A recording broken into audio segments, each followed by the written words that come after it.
Bienvenue pour cette deuxième vidéo sur le thème de l'allaitement maternel. Nous allons aborder la physiologie. Alors la physiologie, ça veut dire le fonctionnement normal du corps. Tout est prévu dans le corps d'une femme pour qu'elle puisse allaiter son bébé. Juste pour rappel, les laits infantiles, les poudres de lait infantile qui servent à reconstituer les biberons sont apparues sur la fin de la Deuxième Guerre mondiale en Europe, donc c'est extrêmement récent à l'échelle de l'histoire de l'humanité, c'est une poussière de seconde.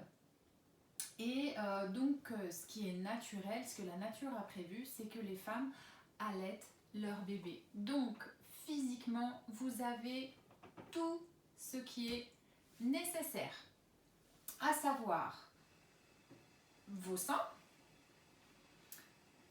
votre hypophyse, qui est une glande à l'intérieur de notre cerveau, qui est toute petite mais qui sécrète des dizaines d'hormones ultra puissantes, dont les hormones de l'allaitement. Et puis dernière chose dont vous allez avoir besoin, votre bébé, et donc une fois qu'il sera né, il n'y aura plus de soucis, le trio sera prêt. Alors, l'allaitement, ça fonctionne donc grâce à des hormones.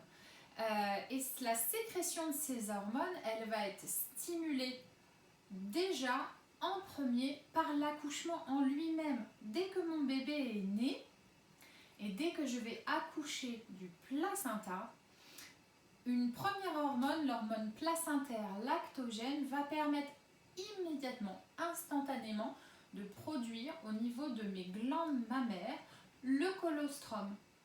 Ce que l'on pourrait appeler le premier lait ou le pré-lait si on veut, puisque ce n'est pas tout à fait du lait. J'en parlerai dans ma vidéo numéro 3. Donc, dès que j'accouche, dès que le placenta est délivré, je suis vraiment prête à pouvoir nourrir mon bébé. Et c'est une question qu'on me pose très souvent. Après une césarienne, même si la première tétée n'a pas lieu rapidement après l'accouchement, on peut parfaitement allaiter son bébé. Certaines mamans donnent naissance à des petits bébés prématurés qui partent en service de néonatologie, en service de pédiatrie. Vous imaginez bien que la première tétée, dans ces cas-là, elle est parfois encore plus retardée que suite à une césarienne. Et elles allaitent sans difficulté pour celles qui le souhaitent et c'est ô combien précieux pour leur petit bébé. Donc aucune difficulté de ce côté-là.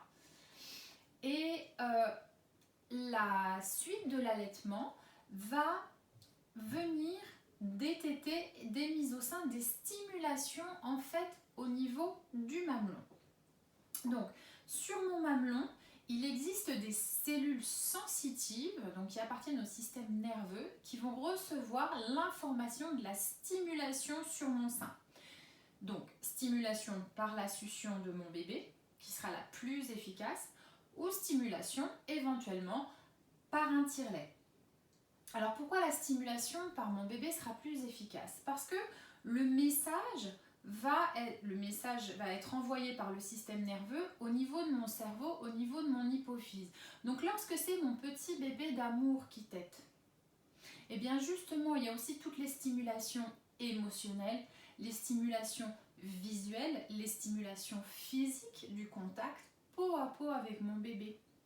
Donc je dis souvent aux femmes que j'accompagne et qui démarrent avec le tire-lait, attention, un tire-lait stimule toujours un petit peu moins bien, relativement parlant bien sûr, par rapport à votre bébé. Ne vous faites pas piéger, parce que certaines mamans démarrent avec le tire-lait puis elles sont surprises d'avoir très peu de lait au démarrage. Je dis oui, c'est pas du tout la même stimulation qu'avec votre bébé. Votre corps il va devoir apprendre aussi à répondre aussi bien à votre bébé qu'à la machine. Mais c'est tout à fait possible. Une fois encore, je m'en réfère aux mamans par exemple qui accouchent de petits bébés prématurés et qu'elles allaitent merveilleusement grâce à l'aide de leur tire-lait. Mais dans ces cas-là, le fait de tirer son lait près de son bébé, près de sa couveuse, près de son berceau est beaucoup plus efficace. Donc, stimulation au niveau du mamelon égale message au niveau de l'hypophyse dans mon cerveau pour stimuler deux hormones, la prolactine et l'ocytocine. Alors, l'ocytocine, c'est la même hormone qui donnait des contractions de l'utérus pendant l'accouchement. Donc, dans la première semaine de l'allaitement, il est possible qu'au moment des tétées, je sente des fortes contractions de mon utérus, des contractions puissantes, et cela permet à l'utérus de reprendre sa place, de revenir à sa place d'avant la grossesse beaucoup plus rapidement. Mais l'ocytocine, c'est aussi l'hormone de l'amour et l'hormone de l'attachement. Et ça, c'est magnifique. Ça veut dire que ce lien d'amour, d'attachement que vous avez avec votre bébé, entre votre bébé et vous, tous les deux, vous avez ce lien, va non seulement stimuler votre allaitement, mais en plus votre allaitement va l'entretenir et le renforcer encore. Et puis, pour boucler la boucle, donc du coup, production du lait, les hormones passent par la circulation sanguine, agissent sur les glandes mammaires au niveau de mes seins et production du lait. Je suis prête pour la tétée. Donc, au démarrage de l'allaitement, ce triangle, stimulation du mamelon, message en direction de l'hypophyse, fabrication des hormones et action sur les seins pour produire le lait, cette boucle est vraiment au sens strict, au sens propre. Par contre, plus j'allaite depuis longtemps, plus le circuit est direct. C'est-à-dire que parfois, il suffit d'entendre son bébé se réveiller dans sa chambre et hop, on commence à produire du lait. J'ai des témoignages, je l'ai vécu moi-même déjà avec mes enfants, puis j'ai eu des témoignages d'autres femmes. Et c'est assez étonnant de voir comme après un certain temps d'allaitement, 3 semaines, 1 mois, 2 mois, je ne sais pas, il y a une sorte de Bluetooth qui s'installe entre la maman et le bébé. On peut même savoir à l'avance quand son bébé va se réveiller parce qu'on va commencer à avoir des montées de lait. C'est assez incroyable et c'est totalement merveilleux. Alors, de ces connaissances sur la physiologie, on peut apprendre plusieurs choses.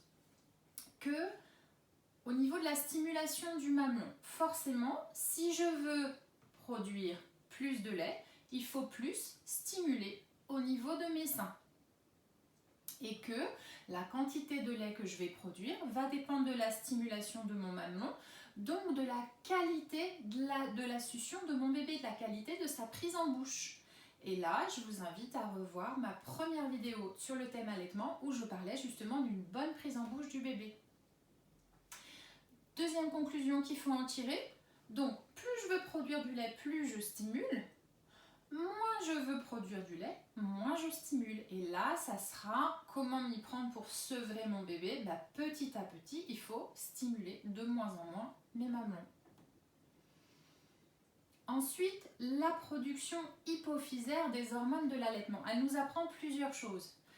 Elle nous apprend que les stimulations, comme je vous disais, visuelles, de contact peau à peau, sensorielles, l'odeur de son bébé, voilà, le regard, tout ça, ça joue et tout ça, ça aide à produire de l'allaitement, à produire du lait maternel, pardon, si je parle français, c'est pas pire. Et ça nous apprend aussi autre chose. L'hypophyse, cette glande, elle est située en plein milieu de notre cerveau. Ça nous apprend qu'une fatigue excessive, là je pense aux Wonder Woman qui veulent assurer sur tous les fronts et s'occuper de tout le monde en premier, sauf d'elles, jusqu'au moment d'être vraiment, vraiment fatiguées. Et alors qu'elles allaitent, elles risquent de mettre en péril leur lactation. Attention! Quand j'allaite, je pense régulièrement à prendre des temps de repos. Les tétées en elles-mêmes aussi peuvent être déjà des temps de repos. Deuxièmement, la peur, les avis extérieurs, le stress. Des études prouvent que quand on se fait accompagner par une professionnelle, on allaite plus et on allaite plus longtemps. Donc je les ai déjà cités, mais dans les centres de PMI, protection maternelle infantile, vous pouvez prendre les conseils de puéricultrices et de sages-femmes. Vous pouvez chercher dans un moteur de recherche les coordonnées d'une consultante en lactation proche de chez vous, d'associations de soutien à l'allaitement et de sages-femmes libérales. N'hésitez pas à vous faire aider, à être rassuré et à prendre les conseils de personnes formées et compétentes sur l'allaitement. Il existe énormément de méconnaissances sur l'allaitement maternel. En tout premier lieu, d'ailleurs je le déplore, dans le milieu médical et dans notre société en général depuis les années 70 et la libération de la femme, on a énormément perdu la culture de l'allaitement. Et puis dernier axe aussi très important, bien manger et bien boire. Alors, boire une eau, attention à la minéralité de l'eau que je bois. Une eau très riche en calcium ou très riche en magnésium peut faire mal au ventre de mon bébé. Donc là, à vos étiquettes, regardez les étiquettes de l'eau que vous buvez. Bon, si c'est de l'eau du robinet, elle a une minéralité généralement tout à fait neutre. Il faut boire, on conseille à peu près 2 litres d'eau par jour, mais je demande à toutes les femmes, à l'unanimité, elles me disent toutes qu'elles ont soif et qu'il n'y a pas de difficulté pour boire beaucoup, elles ressentent vraiment beaucoup la sensation de la soif. Et ensuite, quand je dis il faut bien manger, il faut manger varié, il faut manger équilibré. Votre lait est fabriqué à partir des éléments nutritifs de votre alimentation. Et il faut éviter tout ce qui va être très piquant, très épicé. Si vous n'en avez pas l'habitude, si vous êtes une femme qui mange pimenté tous les jours, vous pouvez continuer. Votre bébé aura déjà eu l'habitude de ces saveurs particulières dans votre ventre, in utero, par la saveur de son liquide amniotique. Il faut éviter les aliments qui donnent beaucoup de gaz. Les flageolets, le chou, peut-être les légumineuses comme les fèves, les choses comme ça. Voilà, tout ce qui donne beaucoup de gaz. Et puis tout ce qui peut être un petit peu particulier à digérer. En tout cas, si votre bébé passe une mauvaise nuit ou une journée où il est très très énervé, où il se tortille beaucoup, où il a beaucoup de signes de ne pas être très à l'aise au niveau digestif, ce qu'on appelle les coliques, il faut toujours vous demander qu'est-ce que vous avez mangé dans les 24 heures qui ont précédé. Qu'est-ce que vous avez mangé? Qu'est-ce que vous avez bu? Il faut éviter les excitants, comme le thé et le café. Ça ne veut pas dire qu'on ne peut pas en boire, mais il faut en limiter la quantité. Vous ne donneriez pas un petit expresso à boire à un bébé nouveau-né.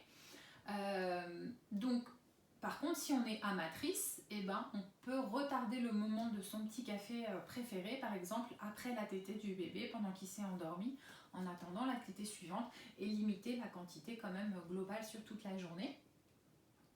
Et toujours signaler votre allaitement lorsque vous devez prendre des médicaments, même d'usage courant pour des maux de gorge, enfin ce qu'on peut avoir en délivrant sans ordonnance à la pharmacie.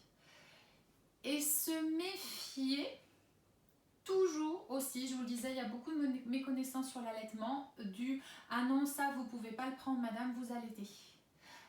C'est peut-être quelque chose que vous entendrez relativement souvent. Il y a des avertissements sur énormément de médicaments pour éviter l'automédication.